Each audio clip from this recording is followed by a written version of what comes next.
Alrighty, joining me now is a man who needs no introduction, but I'll give him one anyways. He's a former UFC light heavyweight champion. He's a UFC Hall of Famer. He's one of the best ever to do it. If you know MMA, you know this man. It is the Iceman himself, Chuck Liddell, here on the show for the very first time. Chuck, as I said just now off air, it's a pleasure. It's an honor to talk to you. Thank you very much for the time. I'm sure you're busy. How are you? I'm doing great. Thank you for having me. Yes, thank you very much for the time again. I really do appreciate it. And of course, the main reason we're talking today is you are part of a brand new YouTube Red series called Ultimate Expedition, which will be premiering actually tomorrow night, January 17th on the Wednesday. Before anything, so this is about you and 7 other celebrities climbed a mountain in Peru, a 20,000-foot mountain, obviously once-in-a-lifetime experience. How did you get involved with this Ultimate Expedition show? Someone reached out to my manager, and he called me up and thought, it's something I love doing stuff outdoors. I love being physical, and she said, yeah, let's do it. And I was actually coming off taking some time off because I hurt myself doing a stunt and a move, and I thought I actually had 3 more months to train, but there was a miscommunication, and a week after I said yes, they're like, okay, you're leaving in 2 weeks. I'm like, wait, 2 weeks? What do you mean 2 weeks? I thought I had 3 months, and I'm like, yeah, okay, I guess, whatever. I guess I'll get in shape while I'm up there. So it was interesting, but an interesting challenge. Being up at that altitude and doing brand new things. It was all new to me. So I guess when you found out you didn't have 3 months left to train, you only had 2 or 3 weeks. Did you just go as hard as you could for those last couple of weeks because you kind of had to? Yeah, but I mean, I tried to keep it without going too crazy because I didn't want to just show up like exhausted. But just try to get what I could in before I left, and then and let the chips fall where they may. When we got up there, just go for it. Can you sort of go into a little bit more in depth as far as why you actually agreed to this, why you signed up? Because it's sort of a daunting thing, climbing a 20,000-foot mountain in a different country in South America. It's something, they advertised one of the biggest sort of takeaways, or not takeaways, but one of the biggest things they said was none of these people have experience doing this. You included. You said you're an outdoorsy person, of course, but also, was there anything particularly going in you're looking to take away, or did you just realize that, hey, I'm probably never going to be able to do this again, so why not go for it now? Yeah, I didn't know what I was going to take away from it, actually. It actually wasn't a great experience for me, but, I looked at it, I actually saw a guy I saw pictures of ice picking up a glacier, and I'm like, you know what, that looks pretty cool. I want to try to do that.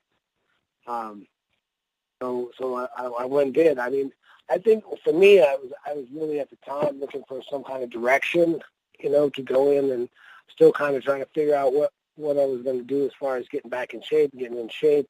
And I really needed a kick in the butt to get back in shape. So this really kind of was what I looked at as something where it's going to force me to get in shape, but let's go get in shape for this. So it was a good kick in the butt for me. Interesting. You said that you didn't really know what to expect, or you didn't really know what you were going to take away going in. Now that it's all said and done, what did you actually take away from it? The biggest thing for me is I just I don't want to give up that competitive nature, that drive, and I don't want to be that guy that's resting on what I did in the past.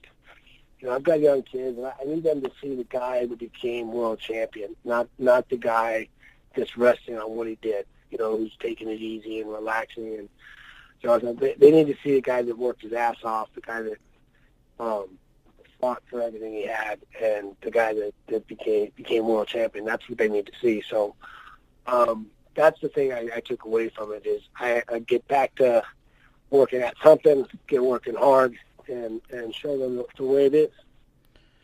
Was everything that was the entire experience more difficult or less difficult than what you expected going in, or was it just about sort of as difficult as you would have expected?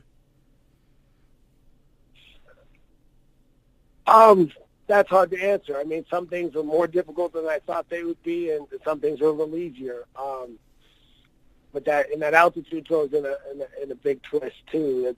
We started base camp was at 14,500 feet, so that's probably as high as I've ever been. So it was a very interesting experience that way, and I didn't know what to expect. I didn't think it would be easy, and especially coming off of having a little hiatus from working out and cardio. So it was going to be. I knew it was going to be a push, but it was a lot of fun and a lot of good learning experience, and obviously just a good experience overall. How long did it actually take? How long was filming? How long were you in Peru, away from the U.S., away from your family? How long? Because it's hard to tell when you're watching 10 episodes. How long was this actual whole process? I think we were gone for about 22 days, which is longer than I've been away from my kids probably their whole life. I probably doubled the time I've been away from my kids for their whole life. So that was the hardest part for me, was being away from them. But they got it, and they liked that Dad was out there doing that stuff, and sent me some really cool messages while I was there. So I really it still was a good experience for them too. I watched the first episode, and before you guys left on the trek, I know you had received some video messages from your wife and your kids. Were you able to receive more throughout the trip, or was there just no cell phone service whatsoever? Were you able to communicate at all? We were off the grid up at the top, but they every once in a while they let us get on a satellite phone. And I make every couple of days. I make a phone call and talk to my wife and make sure everyone's doing okay, and talk to them and let them know Dad's okay. So, but it was, for the most part, it was actually kind of nice being off the grid, not having a phone, having to walk across the camp to ask someone if they wanted to go do something, not being able to call them. Actually, I go talk to people, not sit there and stare at your phone at the table. It was actually nice. That's actually an interesting point, because in this day and age, as you said, I mean, everybody uses their cell phone. Everybody, we were talking about cell phone addiction and things like that. I think everybody needs to go climb a 20,000-foot mountain. Well, yeah, it's funny just thinking about it, like, oh, hey, should I go over there? I wonder if the food's over there, when they're eating away over there. I wonder if the food's good. Should I call someone? Oh, yeah, I can't call them. If I want to go check it out, I actually have to go over there and check out and see if the food's good. So how bad do I want to get that food? It's pretty funny. Did you know anybody else in the group? There were 7 other people doing this, 8 in total, and then I guess like the leaders and sort of the coaches in a way. Did you know anybody beforehand? I didn't know anybody beforehand, no. I mean, I knew of Steve-O, but I didn't know anybody else on there. Most of the rest of basically YouTube stars and a skier, but so I didn't really know them at all. I'm not a big YouTube. I hadn't at that time been a big YouTube guy, so I didn't know. So. I was just gonna say, what was it like? I mean, as far as how much, like, were you literally living with 10 other people this whole time, or were you able to sort of keep your distance at certain times? Like, was it always together, or were you able to have your alone time a little bit? Well, particularly in the evenings. Yeah. Well, I had my own. I actually was one of the guys with my own tent. Okay. Remember, I ended up with my own tent, so I had my own tent. I wasn't sharing one, but yeah, it was. I mean, we were together a lot. I mean, some people just walk off and you can just wander off. If you want some time alone, just wander off. People are going to go. You see you wander off in the thing, off in the field. They're not going to go follow you to go chase you down. Yeah. You come away, just walk. Turn around and walk away. So it was easy. Was there anyone particularly you hung out more than the others as far as the rest of the group? Anyone you sort of connected with more than others? Yeah, I like me and Pete got along real well. I like a lot of the people there though. I got along with most of them really well, and I like Steve O's a great dude. He's crazy, man. He's nuts, but he's a really cool guy. Just Rain was awesome. Gus is great. Cassie. I mean, a lot of it was a fun cast. A lot of fun people, and I think the fans. I mean, there's somebody you can connect with. That's one thing that's great for viewers, and you're going to find someone you can really connect with on this show. And it probably a lot of different characters. And it probably opened your eyes to other things because you said, going in beforehand, you didn't necessarily follow these YouTube personalities, and then you just hung out with, say, 5 or 6 of them for 22 days. Right. So yeah, now I actually check out a lot more YouTube videos. It was kind of an interesting result. I check their stuff, and then when you start checking their stuff pops up below, and you're, let me see that, But I still talk to quite a few of them. So. When was this actually filmed? Was this over the summer? In August. Okay. You said you got along with most people. Was there anyone you didn't get, too much to get along with? Was there anyone your relationship with them wasn't so great? I mean, there wasn't anyone I had a bad relationship with. There was just people I didn't talk to a lot. Sure. So, friend versus acquaintance, basically. Yeah. People you spend a little more time with and talk a little more with, and other people just didn't really click, talk much. I didn't really have. There's nobody that upset me or anything, so it wasn't bad, but. Yeah, that would have made 22 days a bit more difficult if there was someone you had a grudge with along the way. Or it would have made it more interesting, maybe. Maybe even better TV. Who knows? Maybe better TV, but no, it was a good show, and it was a lot of fun doing it, and I think it's got something for everyone, so. It should do really well. Yeah, for sure. I'd like to talk a little MMA now, and it was interesting. One of the things you just said, or you said a few minutes ago, that I found interesting was beforehand you weren't in great shape, and doing this, preparing for this, and doing the climb really got you back in shape, and sort of opened your eyes to that, and all of that. Did doing the show Ultimate Expedition sort of at all open the doors more to another fight? I know that's something you've been talking about, whether or not you'll fight again. It's still up in the air from what I know, from what you last said in your last interview per se.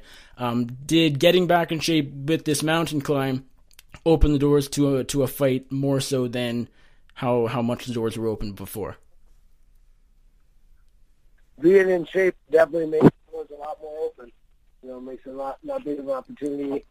You never know. Something pops up. I might just be willing to go in. But, we'll see. We'll see what happens. I got another big show coming up, too. I just signed for. So I'm excited about that, too. I can't release it yet, what it's about, or what I'm doing, but it should be a good, fun to watch, too. Where on the list of priorities is getting back in the cage at least one more time, or is it a priority? Is it not even on the list, or is it sort of in the mix? It is just one of those things. If it's the right option at the right time, that's what we'll do. But it's at this point, it's just right there. It is what it is. If someone makes the right offer. Makes an offer I can't refuse. We'll see it back in the ring, but if not, well, we won't. So we'll see what happens. Is there any one opponent you would like to fight more than someone else? I know it seems like you, of course, you've talked about Chael Sonnen, and he's talked about you. There was the whole Tito thing. Do run that back. I saw someone post, and I don't think this was really not. This wasn't a hint at a fight, but just saying I wanted a fight with Wanderlei again. Any fight you want more than another? I think if it's any of them, the biggest one would be Tito, because that's the one when people still ask me if I could you just beat that guy one more time? Like fans still bring that up, but I mean I don't mind either. Chael, Tito, I don't particularly care which one it is, but any of those three. If you do fight again, would it for sure be under Scott Coker's Bellator, or maybe have you considered Ryzen? Just based off the fact with your background, having fought in Pride, they're sort of the new Japanese MMA promotion. Do you know much about Ryzen, and are they on your radar? I haven't closed down to anyone. If they haven't put, I'm open to whoever wants to make an offer. So we'll see. Someone like I said, someone comes from that brand. So we'll see. I'm curious to get your thoughts on what is sort of dubbed the money fight era. We're sort of passing through it right now. It's not completely over, but it seems like we're at the closer to the end than the beginning of it, with Conor McGregor, moving up in weight, calling out a different champion. Now we've had other champions want to, cross over to boxing and get a quote money fight. Not necessarily a fight that makes sense if you're considering mixed martial arts a sport, but a fight that's going to rake in that money. What are your thoughts on that? Because that wasn't something we saw as much when you fought. Well, I'm not mad at anyone for making money on money fights. I mean, if that's what fans really is what fans want to see, and the fight they want to see, and the guys can get paid for it, great. I ain't mad at them. I mean, I think as an organization, or or as a sport, we need to not allow guys to dodge the top contenders for a long period of time. I mean, if you want to do a money fight, then a contender fight, a money fight, then a contender fight, I'm not going to get too mad at you. But I mean, I don't want to see the sport deteriorate into, the guys into what boxing turned into, where it didn't matter if you're the best guy coming up. It's just, can you sell? I'm a purist as far as fighting goes. I want to see the best guys fight the best guys. The thing is, if you look at the lightweight division, which is arguably the most stacked division in the UFC and MMA right now, we had McGregor, who beat Eddie Alvarez in November 2016, and he hasn't competed in MMA since then. How ridiculous is that? Well, yeah, I mean, but he went and made, $100 million or something? No, I don't blame him. Great career move for him, but... They should strip him. I mean, that's just what it is. Yeah. He should be stripped, and then, then if he feels like he wants to go back to MMA, come back and get a title shot. And I'm sure that whoever has a title will offer him the title shot, and he definitely wanted it. I mean, I would if I got a vacated title, and the guy that vacated it decided to come back and fight, he'd be the first guy I wanted to fight. Yeah. So I want to prove that I deserve that title. It wasn't just given to me because he let it go. What are your thoughts on extreme weight cutting? Moving away from McGregor and the money fight era, extreme weight cutting seems to be a bigger issue right now than it ever has been. What are your thoughts on extreme weight cutting? It's bizarre. I don't know what they're doing. I don't know what they're doing to cut weight. It's making it so bad. I mean, I cut crazy weight when I was wrestling. I cut crazy weight, and it's, I cut 19.5 pounds for a day of weigh-in. I weighed in and fought like 8 hours later, and that wasn't too bad. I mean, typically I like to cut about 8 pounds, so I wasn't a big weight cut guy anyway. But I don't know what's going on with these guys. They're just cutting so much weight that they're not being able to, they're making weight and not being able to fight the next day. You know, It I don't know. That seems bizarre to me. I don't know what's going on. it's turning into an epidemic, and in my opinion, the UFC isn't doing enough. I know the California Athletic Commission is trying to erase extreme weight cutting, but it's just not enough. And at this point, it seems like I don't know what it's going to take for weight cutting to go away, and for fighters to realize that it's not necessarily worth the risk. The reward and risk don't balance each other out. I don't know how to fix that. Like, I mean, It's tough to do. yeah, I mean, I don't know how you penalize them for not making or not being able to fight. I don't know if you penalize how you do that to make it, sick, but you don't want them to fight if they're not healthy. It's just do they get suspended for making a bad weight cut? I don't know. What do you do? Yeah. It's a tough call. Two last things before I let you go, Chuck, and thanks again for the time.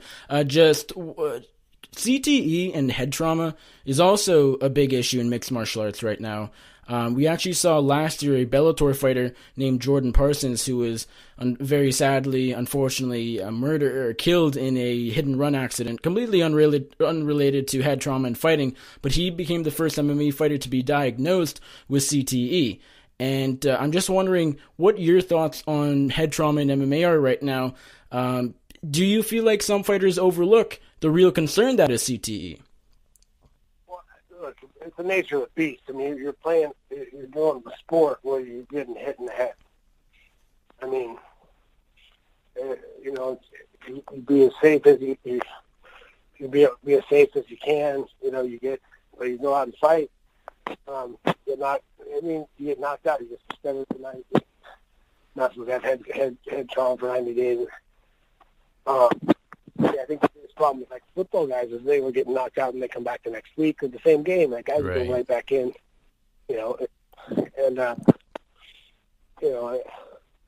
Same thing in boxing. It used to be like you used to be 8 counts and all that stuff. These big guys, like you get more trauma to the brain. But yeah, I mean, at some point, it still is a fighting sport, and you're going to get hit in the head. I mean, you're taking a risk. I feel like the biggest issue is overtraining, not necessarily so much being in the actual cage in the fight, because you can't make MMA a safe sport. You can make it as safe as possible, but I feel like to do that, you need, like, overtraining is actually sort of where this sort of is the biggest issue. I've always thought some of these guys train, like, spar really hard close to fights, and they go. And some of the gyms, when you have a lot of tough guys, you got more than one guy get ready for a fight together, and they're sparring. These guys going hard. You have to get, it's been said, sometimes guys have too many wars in the gym. And if it's too many wars in the gym, and the guys quit early. But. That's something that, and I think they're trying to do a lot of that. I know the UFC is. Other people are trying to educate guys on training and how to keep guys healthier, getting ready to get guys trained and conditioned and ready to go for a fight and be healthier, in the healthiest way possible, the safest way possible, so you basically aren't losing fights or guys aren't dropping out or aren't having the fight hurt. Last question for you, Chuck. What else is going on in the life of the Iceman right now? You mentioned after we talked about the Ultimate Expedition, you have another TV/movie gig that you couldn't release information about. You have that going on. Anything else? Is it just sort of spending time with your family? What else do you have going on? So for the most part, I'm working on a few other things.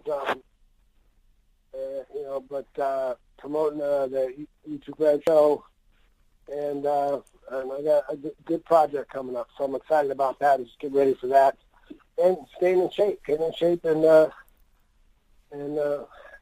working out. So we'll see what happens.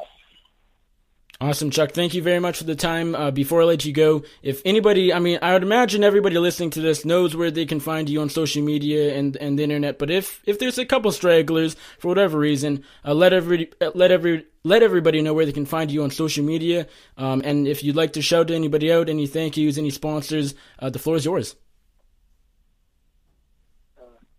At Chuck Liddell for Instagram and Twitter. And just Chuck Liddell for Facebook. Watch the show on YouTube, Red, and I'll have something new for you guys soon. Awesome, Chuck. Thank you very much for the time. As I said off the top, absolute pleasure to talk to you for the first time, and really do appreciate it, and have a good rest of your evening.